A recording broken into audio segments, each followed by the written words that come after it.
ही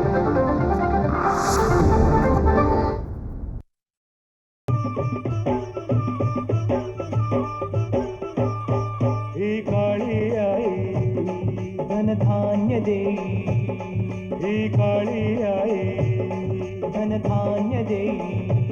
जोडते मनाची नाती आमची माती, आमची माणसं,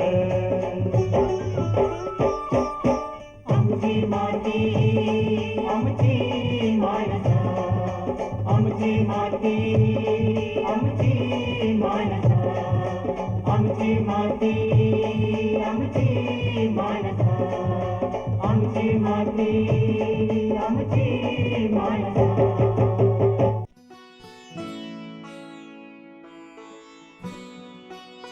नमस्कार मंडळी, आमची माती आमची माणसं या कार्यक्रमात मी रसिका आपल्या सगळ्यांचं मनपूर्वक स्वागत करते.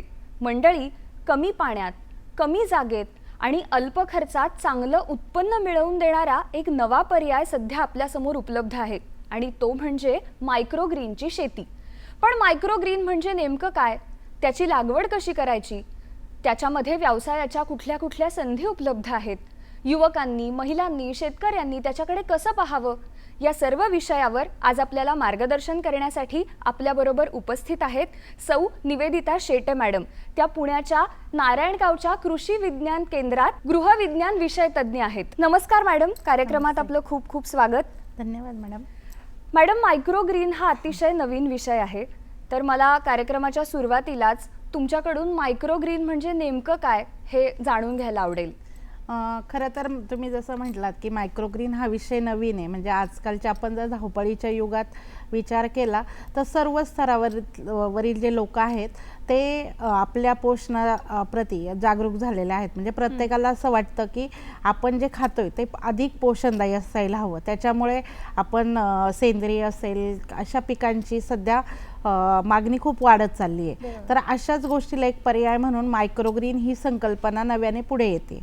मायक्रोग्रीन म्हणजे काय, तर मायक्रो म्हणजे लहान आणि ग्रीन म्हणजे हिरवे, म्हणजे धान्याचं हिरवं रोपटं म्हणजे आपण याला मायक्रोग्रीन म्हणतात. म्हणजे हे साधारणतः आपण घराच्या आजूबाजूला किंवा आपल्या घरातल्या किचनच्या बाल्कनीमध्ये असेल, एखाद्या म्हणजे शहरी भागात आपण अक्षरशः बेडरूममध्ये पण एखाद्या खिडकीजवळ किंवा म्हणजे जिथे आपल्याला कमी जागेतसुद्धा, जिथे साधारणतः दिवसातला 3 ते 4 तास जरी सूर्यप्रकाश येत असेल तर अशा ठिकाणी सुद्धा आपण ह्या मायक्रोग्रीनची लागवड करू शकतो. याच्या लागवडीविषयी इतकं इंटरेस्टिंग तुम्ही सांगताय, मला खूप उत्सुकता वाटतेय की कुठल्या माध्यमातून याची लागवड केली जाते. आणि तुम्ही म्हणालात तसं की अगदी घरातल्या आपल्या खोलीमध्ये सुद्धा ती करू शकतो, तर ती कशी काय आपण साध्य करावी, जरा त्याविषयी मार्गदर्शन करा. जसं तुम्ही म्हटलात की म्हणजे मी आताच बोलले की कुठेही आपण याला म्हणजे खूप जागा लागते असं नाहीये किंवा खूप खर्चिक आहे असंही नाहीये, तर याला म्हणजे आपण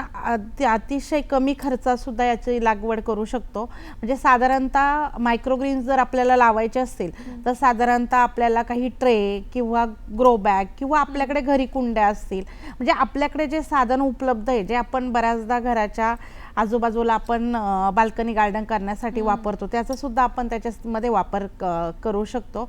आणि साधारणतः मायक्रोग्रीन्स करायचे असतील तर 2-3 मीडियममध्ये खरं तर करता येतं. एक म्हणजे बऱ्याचदा शेणखत माती एकत्र करून त्याने सुद्धा करता येऊ शकतं. दुसरं कोकोपीट मीडियम वापरून आपण करू शकतो. आणि तिसरं म्हणजे हायड्रोपोनिक. आता ह्या तिन्हीमध्ये सध्या कोकोपीट हे जे मीडियम आहे हे जास्त पॉप्युलर आहे. पॉप्युलर याच्यासाठी की त्याच्यामध्ये थोडासा कमी त्रासदायक किंवा खूप सहजरित्या आपल्याला त्याच्यामध्ये हे मायक्रोग्रीनचे उत्पादन घेता येते. मग याच्याबरोबर आपल्याला सगळ्यात महत्त्वाचं लागवड करताना लागते तर बिया. म्हणजे जसं मी म्हटलं की आता आपण मायक्रोग्रीनकडे याच्यासाठी वळतायत बरेच जण की जो काही आता आज बाजारात भाजीपाला उपलब्ध आहे त्याच्यावर बऱ्याचदा रासायनिक असेल किंवा म्हणजे रासायनिक खतं वापरली जातात किंवा औषधं त्याच्यावर फवारली जातात. आणि याला पर्याय म्हणून बऱ्याचदा हे मायक्रोग्रीनला असं आहे की ते उत्पादन करत असताना आपल्याला त्याला कुठलंही खत द्यावं लागत नाही किंवा कुठली औषधं नॉर्मली फवारावी लागत नाही. मग अशा वेळेस ती त्याच्यासाठी ज्या आपण सीड्स आहेत ते सुद्धा चांगल्या प्रकारचे असणं गरजेचं आहे. म्हणजे जसं म्हणतो की आपण सेंद्रिय पद्धतीचे सीड्स, नॉन ट्रीटेड थोडक्यात. ओके. तर असे सीड्स त्याच्यासाठी आपल्याला आवश्यक असतात. त्याच्यानंतर जसं की मी म्हटलं ट्रेमध्ये, तर ते अतिशय नाजूक असतात खरं तर ते मायक्रोग्रीन. एक साधारणतः त्याची उंची 7 ते 10 सेंटीमीटर झाली की ती बरं. कापले जातात ओके. आणि मग त्याला नळाच्या पाण्याखाली धुवून ते खरं तर वापरले जातात. मग ते कापत असताना म्हणजे त्याला व्यवस्थित चांगल्या प्रकारची कात्री आणि एक पाण्याची स्प्रे बॉटल, म्हणजे आपण फार जोराने किंवा असं डायरेक्ट त्याला पाणी नाही देऊ शकत, तर साधारणतः स्प्रे बॉटल दिवसातून 2दा पाणी देण्याची खरं तर गरज असते. अशा काही बेसिक गोष्टींची खरं तर ही लागवड करताना, मायक्रोग्रीनची लागवड करताना आपल्याला गरज असते. आणि आपण कुठल्या कुठल्या बियाणांपासून हे मायक्रोग्रीन बनवू शकतो? म्हणजे घरी जर करायचं असेल तर घरात उपलब्ध असलेल्या गोष्टींपासून ते करता येऊ शकतं की बाहेरून ते विकत आणावं लागतं? तर आता आपण हे जे आहे की मी जसं म्हटलं की घरच्या घरी, म्हणजे असं काही नाही की आपल्याला खूप बाहेरच्या गोष्टी विकत आणायला पाहिजे. जर तुमच्याकडे घरी ट्रे असतील छोटे किंवा कुंड्या असतील, त्याच्यात सुद्धा तुम्ही ते करू शकता. आणि बियाणं जसं तुम्हाला घरगुती हे आहे ते बियाणं तुम्ही वापरू शकता त्याच्यामध्ये. आणि एक साधारणतः त्याची एक प्रोसेस असते की तुम्ही म्हणजे मायक्रोग्रीनमध्ये आपण काय करतो की भाज्या आणि काही धान्य, म्हणजे नॉर्मली भाज्या आणि धान्यांचे मायक्रोग्रीन केले जातात.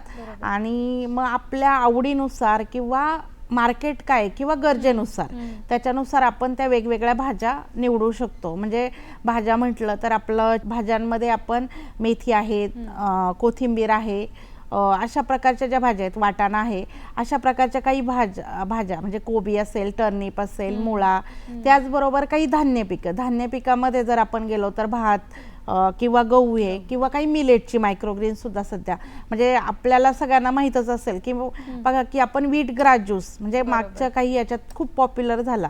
तर व्हीट ग्रास म्हणजे थोडक्यात एक मायक्रोग्रीनच आहे. म्हणजे व्हीट ग्रासमध्ये पण काय केलं जातं की एक साधारणतः त्याला अंकुरित केल्यानंतर एकदम छोट्या प्रमाणात वाढवलं जातं. एक साधारणतः 7-8 सेंटीमीटर झाले की 8 दिवसात आपण त्याची 8 ते 10 दिवसात आपण व्हीट ग्रास कापतो आणि त्याच्यानंतर ते वापरात घेतो. अगदी तशाच प्रकारे ह्या काही मिलेट असतील, धान्य आणि काही जसं मी आता काही भाज्यांची नावं घेतली, यांचं आपण ते मायक्रोग्रीन्स करू शकतो. आणि मग प्रत्येक भाजीनुसार, बियाणाच्या प्रकारानुसार त्याचा कापणीचा कालावधी पण वेगवेगळा असेल. हो, म्हणजे ते कसं ओळखायचं आपण की आता हे पूर्ण तयार आहे? म्हणजे साधारणतः कसं असतं की मी जसं म्हटलं की प्रत्येकाची अंकुरित येण्याचा कालावधी वेगळा असतो, त्याचं वाढण्याचा कालावधी सुद्धा वेगळा असतो. म्हणजे साधारणतः 7 ते 21 दिवसात म्हणजे भाजीच्या प्रकारानुसार ते वाढतात. म्हणजे काही जसं आपण मेथीचं उदाहरण जर घेतलं तर आपल्याला मेथी साधारणतः 7 दिवसात काढणी योग्य होऊ शकते. परंतु ते म्हणजे बाकीचे जर काही घेतले सूर्यफूल असेल किंवा काय, तर यांना एक साधारणतः 9 ते 10 दिवसापर्यंतची गरज पण लागू शकते. म्हणजे त्या भाजीच्या प्रकारानुसार एक साधारणतः 7 ते 21 दिवस हा कालावधी हे केला जातो. आणि साधारणतः जसं तुम्ही म्हटलात की हे ओळखायचं कसं की कापणी, म्हणजे साधारणतः एक पॅरामीटर आहे की साधारणतः त्याची उंची 7 ते 10 सेंटीमीटरच्या आसपास आली की ते कापलं जातं. किंवा आपण म्हणू की साधारणतः अंकुरित झाल्यानंतर पहिली जी 2 पानांची जोडी येते त्याला आणि एक साधारणतः स्टेम म्हणजे फांदी, म्हणजे एक फांदी छोटी आणि 2 पानं हे जेव्हा तयार झालेले असतात तेव्हा आपण म्हणतो की ते आपण काढू शकतो. म्हणजे साधारणतः पहिल्या पानाच्या जोडीलाच आपण म्हणतो की मायक्रोग्रीन तयार झाले म्हणून. आता उदाहरणं देताना तुम्ही अनेक नावं घेताय. मला ही उत्सुकता आहे की या सगळ्या गोष्टींचं जेव्हा मायक्रोग्रीन तयार होतं तेव्हा त्याच्यामध्ये काय महत्त्वाची पोषण मूल्य असतात जी आपल्यासाठी खूप महत्त्वाची आहेत? आता जसं म्हटलं की मी पहिल्यांदाही सांगितलं की मायक्रोग्रीन हे आपल्याकडे आता आपण एक न्यूट्रिशन देणारं एक चांगलं पर्याय म्हणून पाहतोय. तर याच्यात जर आपण पाहिलं तर याच्यामध्ये A-C-E-K हे विटॅमिन्स खूप मोठ्या प्रमाणात सापडतात. त्याच्यानंतर सगळ्यात महत्त्वाचं म्हणजे अँटीऑक्सिडंट, पॉलिफिनॉल्स हे याच्यामध्ये फार मोठ्या प्रमाणात असतात.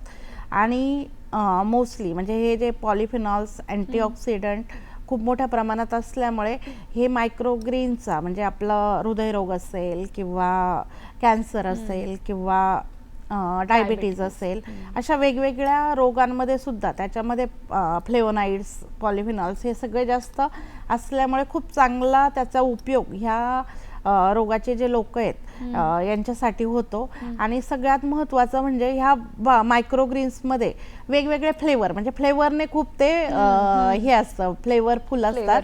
म्हणजे एखाद्या भाजीची सपक पण टेस्ट असू शकते किंवा एखाद्या भाजीला तिखट पण टेस्ट असू शकते. जसं आपण मुळा तिखट आहे, मग त्याचे मायक्रोग्रीन पण थोडेसे तिखट, किंवा आपली भाजीची टेस्ट असते त्याच्यानुसार त्या मायक्रोग्रीन मध्ये पण थोडीशी टेस्ट आपल्याला ती जाणवते. म्हणजे थोडक्यात वेगवेगळ्या टेस्ट सुद्धा आपल्याला ह्या मायक्रोग्रीन मध्ये मिळतात.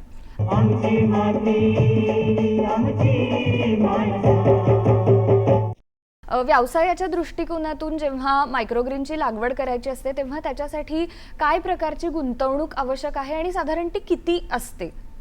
आता मायक्रोग्रीन मी आपलं पहिले की अल्प खर्चात हा उद्योग करता येतो.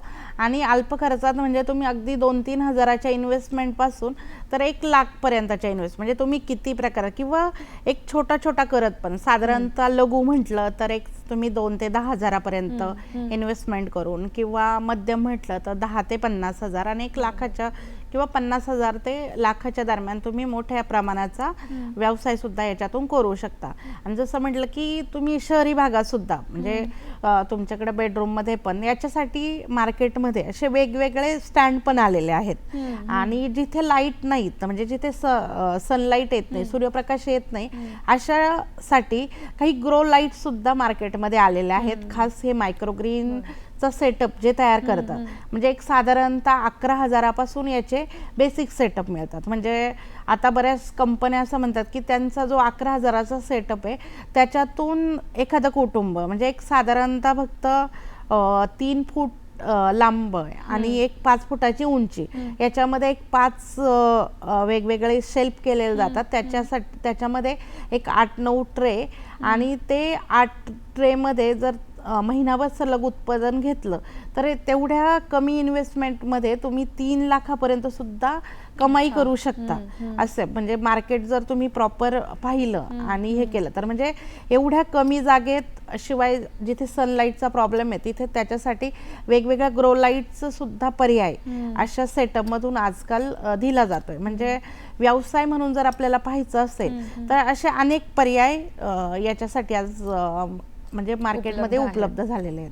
आता व्यवसायाविषयीच बोलतो आहोत आणि तुम्ही जसं म्हणालात तसं की योग्य मार्केट मिळालं पाहिजे, तर मायक्रोग्रीनला कुठे मिळू शकते योग्य बाजारपेठ, आणि ती कशी व्यावसायिकांनी शोधावी किंवा मिळवावी असं तुम्हाला वाटतं? आता सध्या जर आपण विचार केला ना, मायक्रोग्रीनचं मार्केट हे मेट्रो सिटीमध्ये जसं मुंबई, पुणे, दिल्ली ह्या शहरामध्ये ऑलरेडी प्रस्थापित होत आहे. म्हणजे बऱ्यापैकी लोकांना त्याच्या विषयी माहिती झालंय, त्याच्यामुळे तिथे मग त्यानंतर आपण जर पाहिलं तर 3 स्टार पासून 5 स्टार हॉटेलमध्ये वेगवेगळ्या सूपमध्ये असेल किंवा सॅलड वेगवेगळे त्याचे, म्हणजे ह्या हॉटेल्समध्ये सुद्धा आजकाल मागणी वाढत चालली आहे. त्याच्यानंतर जे काही ऑर्गॅनिक स्टोर्स आहेत याच्यामध्ये पण याची मागणी खरं तर वाढतीये. म्हणजे नॉर्मली जे याच्याशी म्हणजे पोषणदायी खाण्याच्या जास्त इच्छुक असतात अशा लोकांशी संपर्क करणं, याच्या हा एक खरं तर मोठा त्याचा मार्केटचा भाग आहे. आणि त्याच्यासाठी थोडीशी अजूनही म्हणजे जसं हा विषय तसं पाहिलं तर फारच नवीन आहे. अजून त्याच्यावर पाहिजे तेवढं लोक म्हणजे कमर्शियल रित्या ग्रामीण भागात तेवढं हे झालेलं नाहीये, आणि शहरी भागात ह्या याला खूप चांगली मागणी आहे. तर ह्या दोन्हींचा समतोल जर हे केलं तर चांगलं मार्केट याला चांगल्या पद्धतीने मिळू शकतं. पण मग ज्यांनी ऑलरेडी हा व्यवसाय करायला सुरुवात केलेली आहे त्यांनी काय प्रकारे लोकांमध्ये जागृती निर्माण करून आपल्या व्यवसायासाठी त्याचा उपयोग करून घ्यावा, किंवा जनजागृती आपण मायक्रोग्रीन्सची कशी करू शकतो? आता जसं की आपल्याकडे सोशल मीडिया हे खूप छान त्याच्यासाठी एक माध्यम आहे. म्हणजे सोशल मीडियाच्या माध्यमातून खूप चांगलं हे. शिवाय आपण सुद्धा म्हणजे जिथे ऑर्गॅनिक स्टोर्स असतील तिथे जे बनवतात त्यांनी तिथे जाऊन त्याची माहितीपत्रक असतील किंवा ते देणं, किंवा एखादी फॅमिली म्हणजे ज्या अशा काही फॅमिली हे होतात त्यांच्याशी एक आठवड्याचं शेड्यूल बनवून, म्हणजे थोडक्यात ऑनलाईन मार्केटिंग पद्धतीने याचं मार्केट एक चांगल्या पद्धतीने होऊ शकतं. आता आपण व्यवसाय कसा करायचा याविषयी बोललो, सुरुवात कशी करायची, तो पुढे कसा न्यायचा.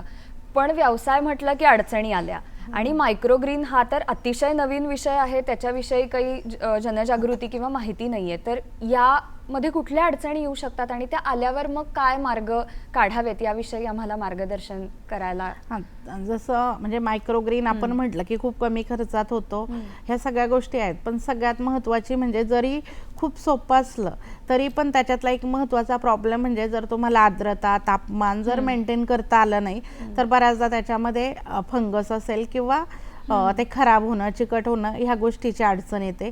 त्याच्यानंतर एक जसं म्हटलं की महत्त्वाची म्हणजे मार्केट, हे पण कारण याचं मार्केट अजून बऱ्यापैकी शहरी भागासाठी लिमिटेड आहे. तर याचं मार्केट लोकांसाठी बऱ्याचदा प्रत्येकाने म्हणजे ग्रामीण भागात जर करत असाल तर तो एक विचार करायला हवा की मार्केट, कारण मायक्रोग्रीनचं कसं आहे की तुम्ही एकदा काढल्यानंतर ते लवकरात लवकर खाल्लं म्हणजे थोडक्यात शेल्फ लाईफ पण कमी. एक साधारणतः तुम्ही आता त्याच्यामध्ये पण नवीन नवीन टेक्नॉलॉजी आल्यात की जसं आपण मॉडिफाय ॲटमॉस्फिअर टेक्नॉलॉजी वापरून जसे बाकीच्या पण भाज्या फळे आपण 15 दिवस महिनाभर टिकवतो तसं याच्यातही करता येऊ शकतं आपल्याला. परंतु तरी एक साधारणतः 2 ते 3 दिवसात ते मार्केटपर्यंत पोहोचवणं ही एक हे असते की तो पिरियड महत्त्वाचा असतो. म्हणजे ह्या स्टेजवर बऱ्याचदा जे व्यावसायिक आहेत त्यांना अडचणी येतात. बरोबर. मायक्रोग्रीनचं पीक घरच्या घरी घेता येतं ही एक खूप महत्त्वाची गोष्ट आहे. पण ते घरच्या घरी घेण्यासाठी आणखी काय केलं पाहिजे ह्याच्यावर थोडंसं सविस्तर मार्गदर्शन कराल तर आपल्या महिला वर्गासाठी सुद्धा त्याचा फायदा होईल. हां, जसं आपण कमर्शियल तर म्हटलो की वेगवेगळे मार्केटमध्ये ऑलरेडी सेट अवेलेबल आहेत किंवा तुम्ही काही स्वतः त्या पद्धतीने हे करून काही सेट घेऊ शकता किंवा हायड्रोपोनिक जसं म्हटलं की 3 प्रकारे आपण करतो की हायड्रोपोनिकमध्ये फक्त पाण्यावर हे केलं जातं, माती किंवा शेणखत मिक्स करून आपण घेऊ शकतो आणि कोकोपीट. आता कोकोपीट म्हटलं की सगळ्यात सोपं मीडियम आहे की ज्याच्यात तुम्ही चांगल्या प्रकारे त्याच्यात याचं मायक्रोग्रीनचं उत्पादन घेऊ शकतो. मग आपल्याला याच्यासाठी करायचं आहे काय की मायक्रोग्रीनसाठी पहिल्यांदा आपण कोकोपीट हे मीडियम जर घेतलं तर कोकोपीट आपल्याला एक ट्रे घ्यायचा आहे, त्या ट्रेमध्ये कोकोपीट पसरायचं, त्याच्यावर ज्या काही आपण बिया आपल्याला ज्याचं मायक्रोग्रीन करायचं आहे म्हणजे उदाहरणार्थ मेथीचं करायचं आहे किंवा कुठलेही वाटाणा असेल कुठल्याही भाजीचं आपल्याला मायक्रोग्रीन करायचं आहे तर त्याच्या बिया ह्या पसराव्या लागतात. आता मायक्रोग्रीनमध्ये कसं आहे की जवळ आपण म्हणजे रेग्युलरची जी लागवड करतो त्याच्यात काय करतो एक अंतर दिलेलं असतं, म्हणजे 2 सेंटीमीटरवर लावा 3 म्हणजे असं.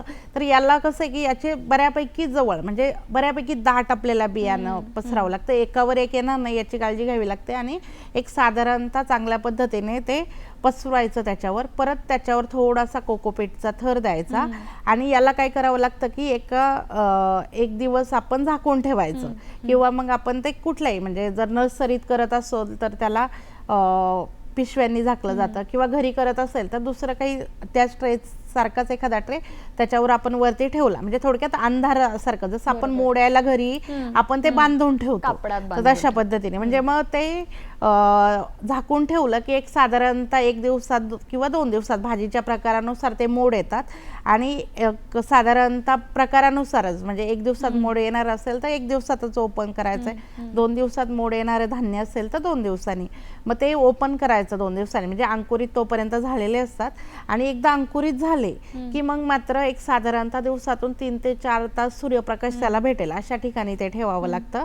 आणि त्याला आपण एखादी स्प्रे बॉटलनी दिवसातून एकदा सकाळी एकदा संध्याकाळी म्हणजे थोडक्यात पाणी म्हणजे त्याला पूर्ण आपल्याला ड्राय पडून द्यायचं नसतं कारण कोकोपीट पटकन ड्राय होतं आणि खूप पाणी नाही टाकायचं कारण खूप पाणी टाकलं की फंगस असेल किंवा ह्या अशा अडचणी आपल्याला त्याच्यामध्ये हे होतं. म्हणजे बरोबर प्रॉपर फक्त ओलं होईल ह्या पद्धतीने आणि ते वाढेल ह्या पद्धतीने आपल्याला त्याचं पाणी व्यवस्थापन करावं लागतं.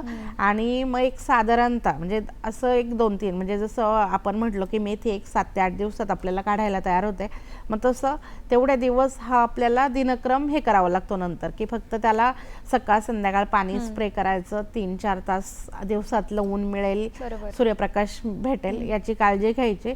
आणि एक साधारणतः त्याचं म्हणजे ते झालं की त्याच्याला आपण कात्रीने कापून ते आपल्या आहारामध्ये वापरू शकतो.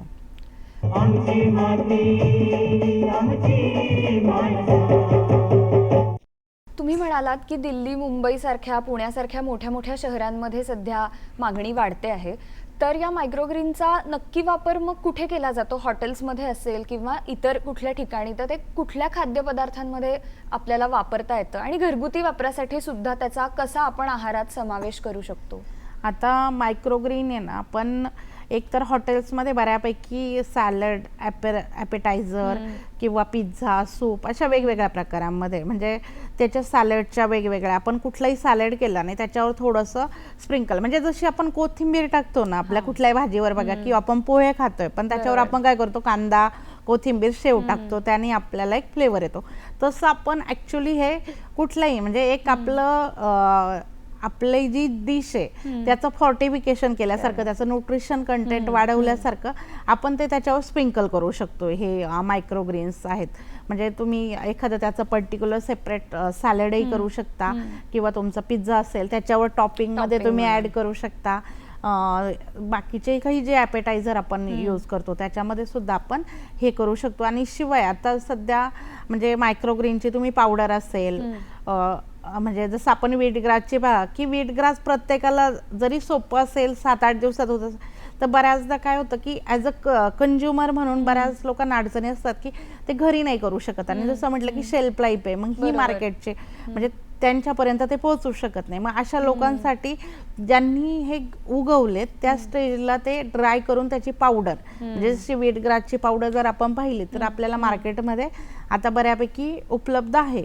तर तशा पद्धतीने ह्या मायक्रोग्रीनच्या पावडर सुद्धा हे करून आपण ते वेगवेगळ्या ज्यूसच्या म्हणजे पावडर तुम्ही नंतर ॲज अ ज्यूस म्हणून, जसं मोरिंगा पावडर मार्केटमध्ये आहे, व्हीटग्रास पावडर आहे, अशा पद्धतीने आपण ती थोडक्यात घेऊ शकतो.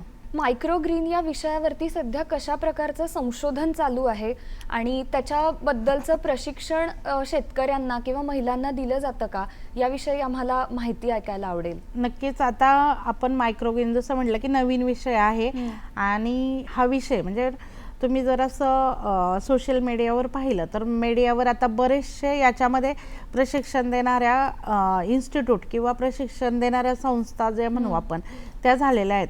इवन KVK मध्ये सुद्धा आपण शेतकऱ्यांना याच्यावर गाईडन्स करतो की ज्याच्यामध्ये कसं उगवायचं किंवा मार्केटिंग. तर फक्त जसं मी म्हटलं की इथे आपली काय की ग्रामीण भाग, म्हणजे आता कृषी विज्ञान केंद्र हे ग्रामीण भागात आहे आणि याची मागणी ही खरं तर शहरी भागात आहे. तर बऱ्याचदा शहरी भागातले लोक गायडन्स घेऊन ते शहरी भागात चालू करतात, त्यांना ते चांगल्या प्रकारे जमतं. ग्रामीण भागातही आमचं तर ग्रामीण भागात पण आता नव्याने काही उद्योग याच्यावरती चालू होत आहेत. म्हणजे आमच्या तिथेच ओझर भाग असेल, याच्यात एका तरुणाने चालू केलेला आहे, पेट म्हणून आहे त्याने सुद्धा. आणि जे काही आपले मॉलचे कलेक्शन सेंटर आहे यांच्या मार्फत सध्या ते शहरात पाठवत आहेत. म्हणजे अशा पद्धतीने मायक्रोग्रीनवर ग्रामीण भागात पण याचं प्रोडक्शन चालू झालेलं आहे. आणि कृषी विज्ञान केंद्राच्या माध्यमातून आपण त्यांना याबाबत म्हणजे टेक्नॉलॉजी असेल किंवा कुठल्या, आता कसं असतं की प्रत्येक, जसं आपण म्हटलं ना, प्रत्येक भाजी आहे ना, त्या प्रत्येक भाजीचं मीडियम बदललं तर त्याचं मीडियमनुसार त्याचं न्यूट्रिएंट कंटेंट सुद्धा वाढतं. म्हणजे हा विषय अजून नवाच आहे. म्हणजे मग तो त्यांना असं ट्रेनिंगमध्ये आपण ह्याही गोष्टी हे करतो की बाबा तुम्ही कुठल्या मीडियम, मेथी आहे तर ती कोकोपीटमध्ये चांगली येईल, हायड्रोपोनिक पद्धतीने तुम्ही चांगली तुम्हाला मिळू शकते, किंवा तुम्हाला माती, शेण माती मिक्स याच्यामध्ये चांगलं त्याचं न्यूट्रिएंट कंटेंट येईल. अशा पद्धतीने म्हणजे भाजीच्या प्रकारानुसार मीडियम कुठलं घ्यायचं किंवा काय, अशा वेगवेगळ्या टप्प्यावर शेतकऱ्यांना आपण मार्गदर्शन करतो. आपण ज्या भाज्या बघतो, ज्या आपण बाजारातून विकत आणतो आणि त्याच्या भाज्या घरी आपण बनवतो, तर त्या भाज्यांमध्ये आणि ह्या मायक्रोग्रीन्स असलेल्या भाज्यांमध्ये पोषणद्रव्यांचा, मूल्यांचा काय फरक आहे? म्हणजे काय होतं की आपल्या ज्या भाज्या म्हणजे हे मायक्रोग्रीन जे असतात ना, तर ते आपण पहिले बघितलं की त्याची म्हणजे 2 पानांची पहिली स्टेज. तर याच्यामध्ये आपले जे काही त्याचं परिपक्व धान्य असेल किंवा परिपक्व, त्याच्यापेक्षा जवळजवळ 7 ते 10 पटीने अधिक न्यूट्रिशन असतं. म्हणजे फायबर पण अधिक प्रमाणात असतं. आणि म्हणजे हे जे आपण म्हणतो की पॉलिफिनॉल, अँटीऑक्सिडंट आहेत किंवा vitamins A, C, E, K, mostly हे सगळेच विटॅमिन्स खूप जास्त प्रमाणात असतात. म्हणजे काही काही न्यूट्रिशन तर आपण पिकलेला पाला आणि आपला हा कोवळा पाला याचं जर केलं तर काही भाज्यांमध्ये 40% म्हणजे 40% पण अधिक न्यूट्रिशन ह्या मायक्रोग्रीन्समधून आपल्याला मिळू शकतं. मायक्रोग्रीन्स या अत्यंत महत्त्वाच्या विषयावर, त्याच्यामधल्या व्यवसायातल्या संधींवर खूप छान आणि महत्त्वपूर्ण असं मार्गदर्शन निवेदिता मॅडमनी आज आपल्याला केलं. त्यांनी आपल्याला आज जो वेळ दिला आणि हे मार्गदर्शन केलं त्यासाठी त्यांचे मनापासून आभार. धन्यवाद मॅम.